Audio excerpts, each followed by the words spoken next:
So one of the current hot topics is how to decarbonise buildings, in particular non-domestic dwellings, which vary in size, age and often usage.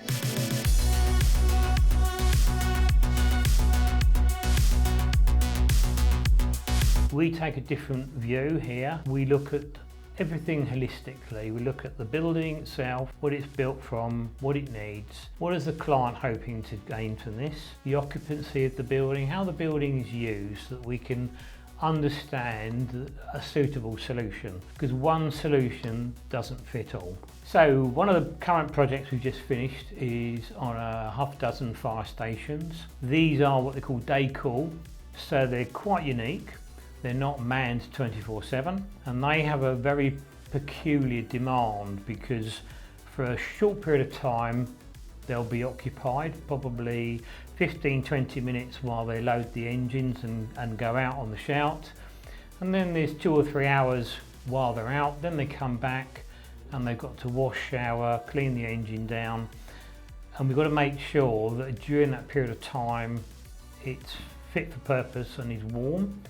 But then as soon as they've gone, it then goes back to a base level of warmth. So very, very unique and specific contract, which is why we came up with the use of infrared technology, because the advantages of it is that they only heat the person or the fabric of the building, they don't heat the air. So you need substantially less energy to keep someone warm because it's so targeted. So this is a typical example of what we're doing. This is what they call the muster bay.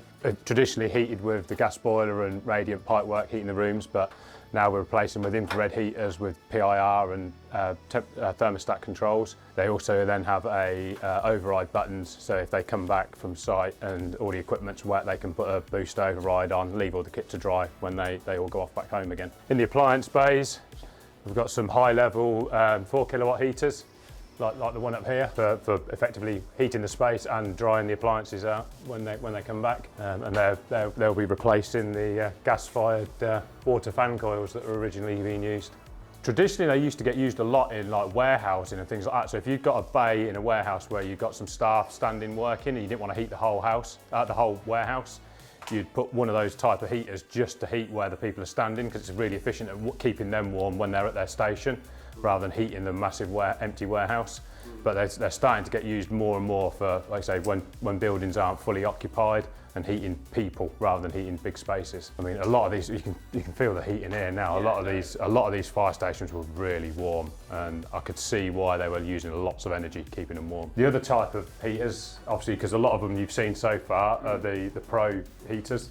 We also do the flat panel ones. They give the output over a bigger area. They're a bit more comfortable sitting in here, and they look nice with the decoration as well. So for office spaces, we tend to use the ceiling ones. So a typical project would require an approach from us looking at the building as a totality.